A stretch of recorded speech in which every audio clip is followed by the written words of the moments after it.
I love the colors on this website. However, right off the bat, I'm going to say that overlays and plugins do not make a website ADA compliant.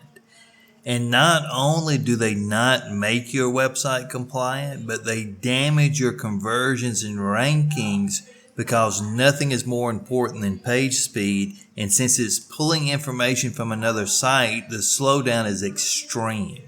And you have no control over the other site. So if it slows down or goes offline, it's going to affect your website. And overlays give the impression of fixing your site without actually fixing your site. You've still got bad code on your site, but now it's hidden behind more options and more confusion.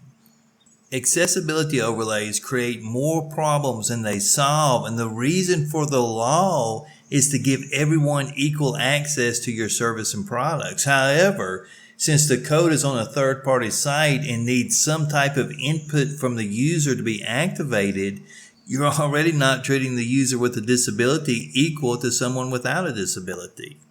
Creating a good experience means fixing the code, validating it, and making it ADA compliant. But I'll save that for another video. I want to focus on hero images on this video. I guess we should start with the question of how do everyday people choose their lawyer? There have been surveys done around this question, and 98% of people do online research even if they get a recommendation from a friend, family member, or someone else. They still do online research, and that includes checking out the attorney's website. As a matter of fact, competition among lawyers in 2024 who are competing for business online has never been more fierce. If you've got a law firm that's doing advertising and marketing, understanding why and how consumers choose to hire one law firm over another is critical. Studies show that users form an opinion about a website within milliseconds. A study by Google found that users form a first impression of a website in as little as 50 milliseconds. And the hero section, being the first thing people see when they land on the website, plays a crucial role in this initial impression. So your hero image has milliseconds to convince someone that they're in the right place and that their life would be happier, better, less stressful, and safer if they hired you as their attorney.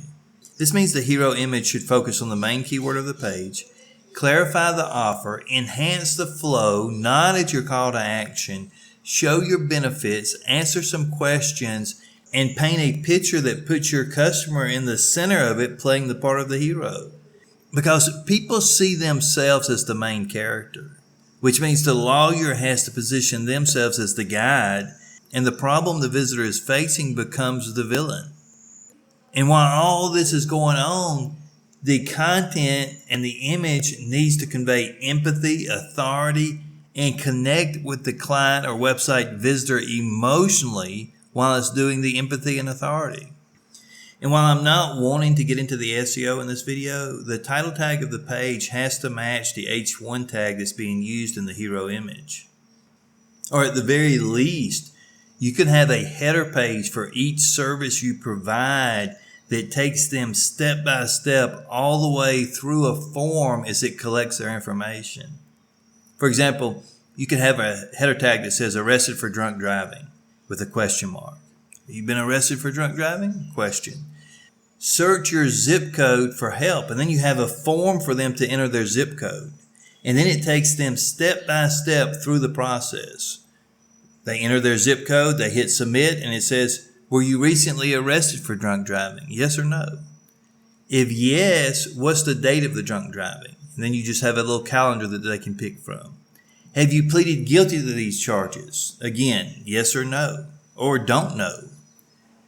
Are you currently represented by an attorney or public defender? Yes or no. And it takes you step by step as you fill out the form. You hit submit every time. You answer the question, hit submit. At the end of it, it collects your name and the other information. Now you've got all the information you need, and the customer did it very easily, very elegantly, and it took them step by step through the whole process. And you could do this for everything, for drug crimes, prostitution, sex crimes, traffic violations.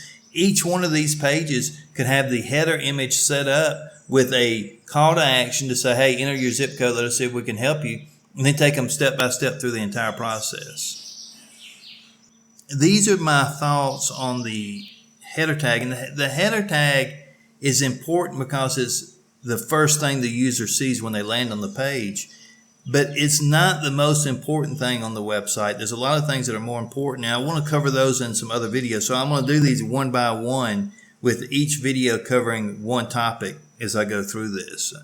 Thanks for your time and have a great day.